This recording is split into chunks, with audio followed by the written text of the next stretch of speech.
Assalamualaikum warahmatullahi wabarakatuh dan salam sejahtera bagi kita sekalian. Bertemu lagi di mata kuliah pemanenan hasil hutan. Pada kesempatan kali ini kita akan membahas tentang perencanaan pemanenan hasil hutan.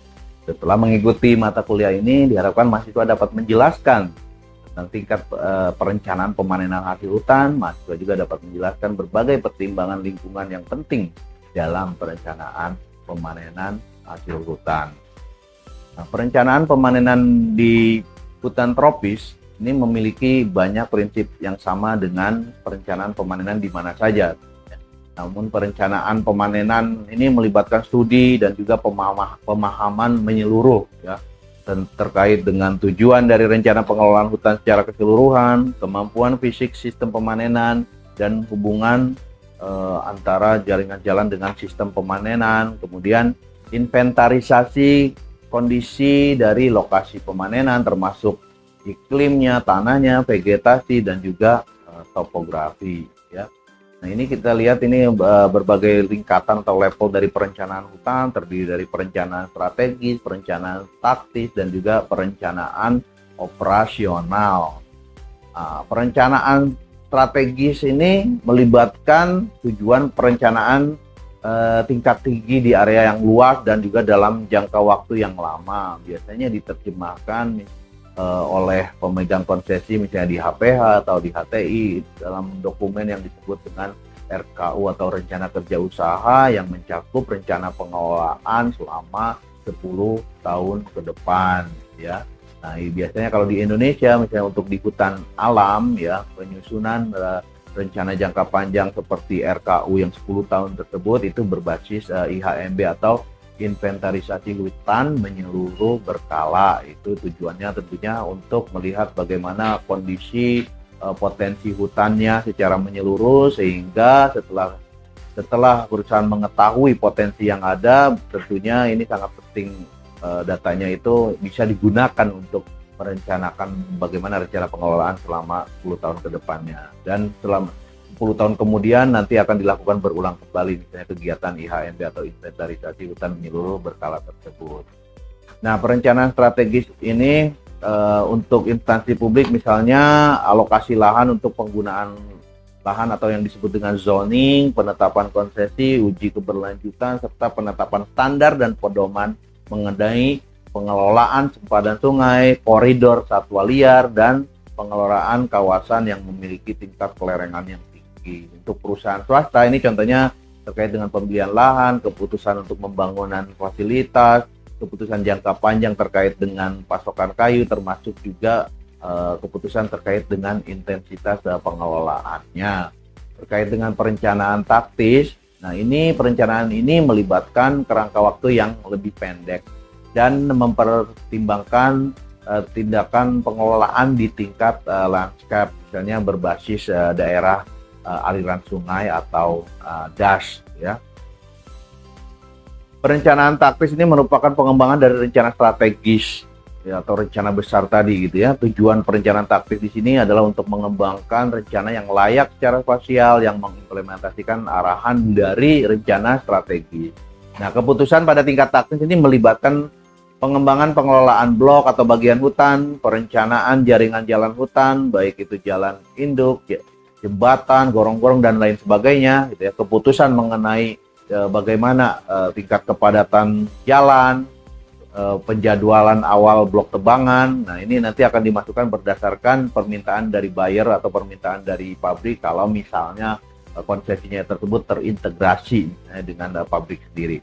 Kemudian juga ini akan berdasarkan pada perkiraan pasar dan perkiraan ketersediaan kayu.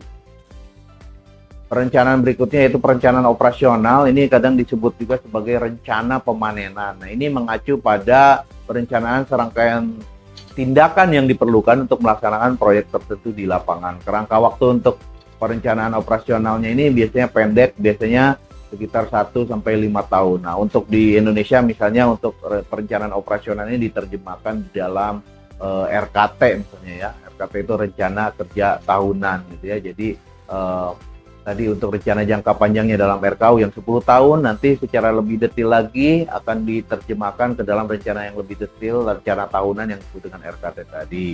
Nah, perencanaan operasional ini meliputi identifikasi petak-petak khusus yang akan ditebang, inventarisasi kayu dari area yang akan ditebang, identifikasi kawasan konservasi. Ya, kawasan konservasi ini maksudnya areal yang tidak boleh ditebang, gitu ya. Jadi tidak semua areal di konsesi tersebut itu merupakan areal efektif untuk produksi ya. Tentunya ada areal-areal tertentu yang diperuntukkan untuk keperluan konservasi. Misalnya yang umum ada yang namanya itu KPPN atau kawasan pelestarian plasma nutpa, atau misalnya ada KPSL, kawasan pelestarian satwa liar. Kemudian juga areal sempadan sungai juga masuk kawasan konservasi. Kemudian juga ada kawasan untuk riset dan pengembangan, yaitu misalnya yang wajib ya, seperti misalnya PSP, PUP, ya, petak sampel permanen, petak ukur permanen. Petak sampel permanen dipergunakan untuk mengetahui bagaimana sih itu dampak dari kegiatan pemanenan itu terhadap perubahan vegetasi, perubahan fauna juga. Kalau untuk terkait dengan PUP atau petak ukur permanen dibangun untuk mengetahui riap atau pertumbuhan dari jenis-jenis yang diusahakan di areal konsesi ya, karena seperti kita ketahui tentunya riap atau pertumbuhan setiap jenis tanaman itu sangat site spesifik ya, tergantung dari lokasinya dia berada. Secara umum memang kalau secara nasional di kita sudah menetapkan itu ya, dari Litbang Kehutanan itu ada yang namanya riap nasional untuk berbagai jenis kayu, tapi tentunya riap pada lokasi yang spesifik itu tentunya akan lebih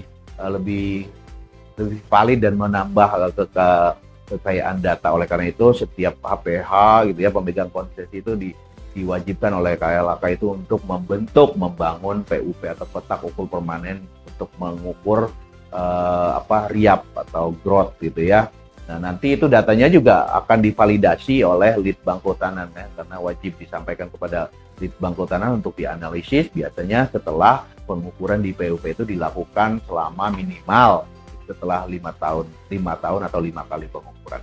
Kemudian rencana operasional ini juga melibatkan perencanaan untuk musim hujan dan musim kemarau. Waktu kegiatan konstruksi jalan ini sangat penting sekali gitu ya. Kemudian perencanaan operasional juga ini melibatkan penjadwalan tenaga kerja untuk mengenali kebutuhan peralatan dan perbedaan produktivitas antara musim hujan dan kemarau, mencatat tingkat ketersediaan untuk mengurangi risiko pasokan, permintaan pabrik, dan juga kontrak. Kemudian pada tingkat produksi, sebagian besar perusahaan menerapkan pemantauan, baik itu ada pemantauan triwulan, ada pemantauan bulanan, ada pemantauan mingguan, itu menyesuaikan dengan rencana dan juga menyesuaikan dengan perubahan cuaca, produktivitas pekerja, permintaan pabrik atau permintaan dari pasar. Nah, selanjutnya ini untuk perencanaan didukung terutama misalnya oleh alat pemetaan dan juga sistem informasi gitu ya. Nah, perencanaan operasi hutan atau perencanaan pemanenan ini memerlukan lokasi spasial terkait dengan jenis vegetasi, jenis tanah, jenis transportasi yang tersedia atau yang ada, bagaimana terkait dengan garis punggung bukit, sungai-sungai utama, kemudian berbagai fitur hidrologi, termasuk misalnya ada air terjun atau jeram di sungai-sungai yang penting gitu ya. Nah, dokumen pemetaan umumnya itu misalnya yang umum ini ada peta tematik skala 1:200.000, ini terkait dengan peta tematik hidrologi, geologi, tanah, fitur fisiografi, vegetasi, termasuk juga batas administrasi gitu ya. Kemudian ada peta 1:50.000, ini peta kontur dengan interval minimal 20 meter gitu ya. Kemudian peta terkait dengan area khusus untuk cagar alam atau taman nasional, kemudian citra satelit Landsat atau spot skala 1:50.000, citra radar 1:200.000, kemudian hasil liputan foto udara terbaru dan tahun-tahun sebelumnya pada skala 1:20.000 hingga 1:50.000. Nah, ini umumnya peta hard copy ini sekarang sering diubah menjadi format digital melalui proses pemindaian gitu ya, scanning, dan juga dapat diakses dan dianalisis melalui sistem informasi geografis. Jadi tahapan perencanaan di atas peta ini juga sangat penting sekali untuk perencanaan makronya gitu ya. Dan perencanaan ini juga harus mempertimbangkan berbagai aspek. Nah, pada kesempatan kali ini kita akan membahas salah satu aspeknya, yaitu pertimbangan lingkungan. Ya. Jadi kita bahas pertimbangan lingkungan dalam perencanaan pemanenan. Nah, seperti kita ketahui, ini operasi pemanenan mempengaruhi air, tanah, tanaman, satwa liar, dan juga berbagai sumber daya hutan gitu ya lainnya. Kemudian tanaman, satwa liar, dan berbagai sumber daya hutan yang lainnya ini dipengaruhi oleh pilihan dari sistem silvikultur gitu ya. Misalnya yang dipilih sistem silvikultur tebang habis, tebang habis permudahan alam, atau tebang habis permudahan buatan, atau tebang pilih tanam gitu ya. Kemudian dipengaruhi juga oleh sistem pemanenan, standar pemanfaatan yang ditentukan dalam perencanaan pemanenan hasil hutan. Nah, hal tersebut juga sangat dipengaruhi oleh pelaksanaan operasi pemanenan, terutama terkait dengan kerusakan tegakan tinggal gitu ya. Nah, sistem silvikultur juga ini mempengaruhi sumber daya air dan sumber daya tanah, tapi pilihan metode pemanenan dan pelaksanaan operasi pemanenan dapat berdampak besar pada sumber daya tanah dan air. Dampak utama dapat meliputi pemadatan tanah, erosi tanah, peningkatan sedimentasi, suhu air, dan peningkatan bahan kimia di sungai gitu ya. Nah, kita akan bahas beberapa yang pertimbangan lingkungan yang penting pada slide yang selanjutnya. Yang pertama, ini pertimbangan lingkungan dalam perencanaan pemanenan. Yang penting ini hal yang harus diperhatikan terkait dengan kerusakan tegakan tinggal gitu ya. Kalau kita lihat ini contoh di hutan alam, kita lihat ini ya, ada gambar di sini, ada tipe hutan tropis, hutan alam tropis tidak seumur ya. Ini yang umum ya, tegakannya ini seperti ini ya, tidak seumur. Dengan di sini kita lihat menunjukkan beberapa pohon besar dan lebih banyak pohon kecilnya. Nah, untuk di hutan alam, kalau tanpa perencanaan dan pelaksanaan yang hati-hati, maka kerusakan tegakan tinggal dapat menjadi signifikan. Sebagai contoh, penelitian yang umum misalnya bisa mengakibatkan kerusakan sampai 60% atau lebih dari pohon-pohon sisa.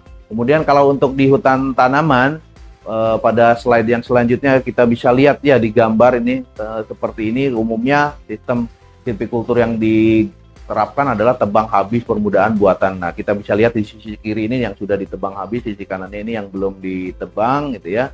Kalau untuk di hutan tanaman di daerah tropis ini juga pada umumnya menerapkan sistem monokultur. Kemudian usia rotasinya itu pendek gitu ya. Rotasinya itu biasanya kurang dari 10 tahun gitu ya. Dan umumnya ini jenis yang dikelola itu jenis untuk kayu, untuk bubur kayu, untuk produksi kertas gitu ya.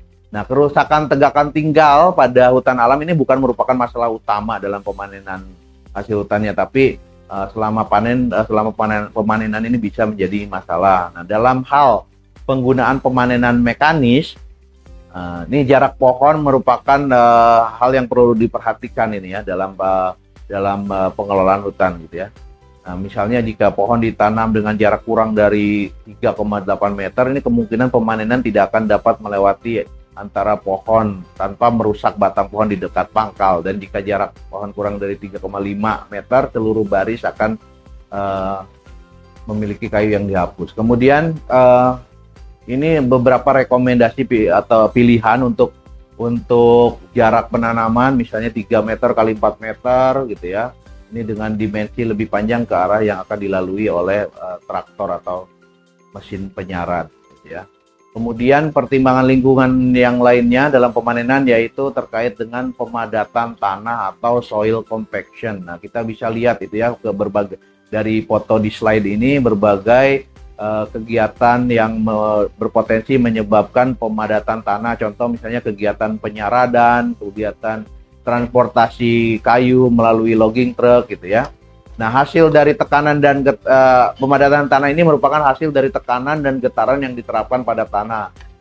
Ada banyak ya dampak atau efek dari pemadatan tanah, misalnya meningkatkan kerapatan tanah. Ini tentunya akan menyebabkan penurunan pertumbuhan pohon. Kemudian juga pemadatan tanah akan menyebabkan penurunan atau pengurangan resapan air, kemudian meningkatkan ketahanan penetrasi yang harus diatasi oleh akar, dan juga meningkatkan surface runoff atau aliran permukaan.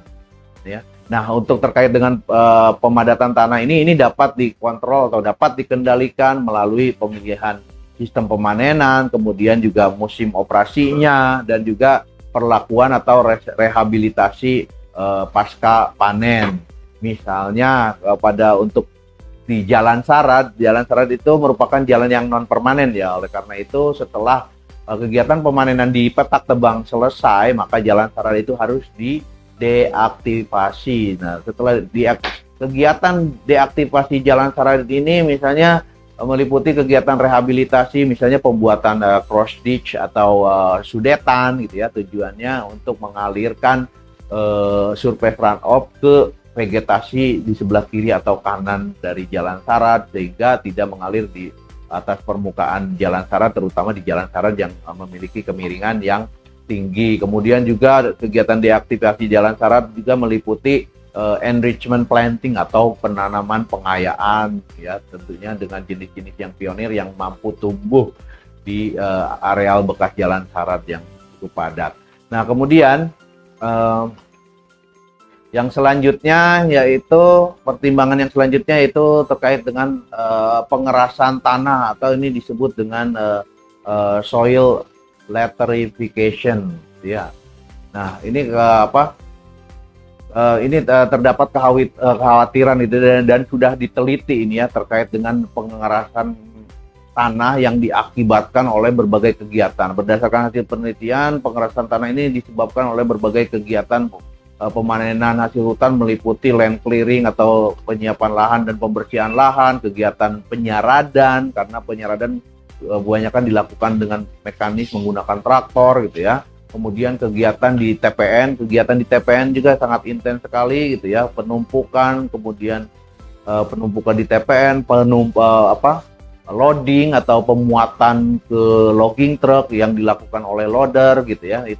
Itu juga sangat intens kegiatan di situ, sehingga ini juga menyebabkan pengerasan tanah yang pada akhirnya menyebabkan laterifikasi tanah ya. Kemudian yang selanjutnya ini pertimbangan lingkungan dalam perencanaan pemanenan terkait dengan erosi tanah. Nah, ini erosi tanah ini dapat terjadi karena kekuatan erosif, seperti kekuatan erosif dari air, kemudian angin dan gravitasi yang menciptakan pelepasan dan transportasi partikel tanah. Nah, erosi tanah ini dapat diakibatkan oleh jalan yang dibangun untuk pemanenan kayu, kegiatan di tempat pengumpulan kayu atau TPN, termasuk kegiatan di jalan sarat ya. Nah, ini resiko dari erosi tanah ini dapat diminimalkan dengan menentukan trase atau jalur jalan yang memiliki tingkat potensi erosi rendah, membuat drainase. Kemudian ini juga yang umum dilakukan di HPH, biasanya pada drainase di areal yang miring itu setiap berapa meter itu dibuat sedimen trap atau perangkap sedimen gitu ya. Kemudian disertai juga dengan cerucuk ya. Kemudian pada drainase yang mengarah ke sungai biasanya dibelokkan dulu, sebelum ke sungai itu dibelokkan dulu ke vegetasi. Tujuannya vegetasi itu diharapkan menjadi filter atau penyaring alami gitu ya, sehingga sedimentasinya itu tidak mengalir ke sungai dan tidak menyebabkan pendangkalan sungai. Nah, kemudian resiko erosi tanah juga dapat diminimalkan dengan pemilihan sistem pemanenan yang tepat, penentuan rute jalan sarat yang paling pendek, yang paling optimal gitu ya, termasuk penanaman vegetasi di areal-areal terbuka seperti bekas jalan sarat, bekas TPN, kemudian kiri kanan jalan, dan berbagai areal terbuka yang lainnya. Kemudian pola penebangan, arah penyaradan, dan juga musim operasi juga ini merupakan variabel penting ya yang mempengaruhi erosi tanah.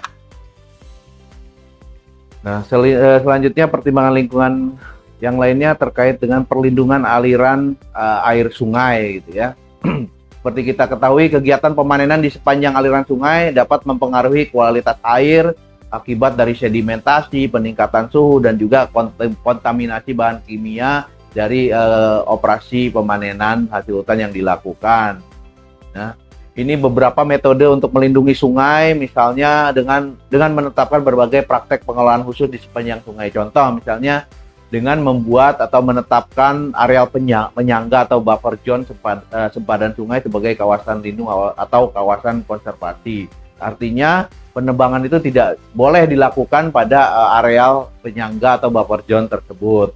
Kemudian selama pemanenan, ya kawasan sempadan sungai dapat dilindungi dengan mengontrol arah tebangan melalui penerapan metode tebangan yang baik, ya. Menghindari lokasi jalan sara di dekat aliran sungai dengan penempatan penyeberangan sungai yang tepat, yang baik, dengan mengontrol musim kegiatan panen, kemudian melakukan perlakuan pasca panen di areal sempadan sungai seperti dengan penanaman pengayaan atau penanaman restorasi, gitu ya. Kemudian naungan, gitu ya, penanaman naungan di sepanjang sungai juga sangat penting untuk mengontrol suhu air sungai, gitu ya. Kemudian penutupan naungan di sepanjang aliran sungai ini dapat dikontrol melalui pengaturan pemanenan di zona sempadan sungai dan juga lebar buffer zone-nya.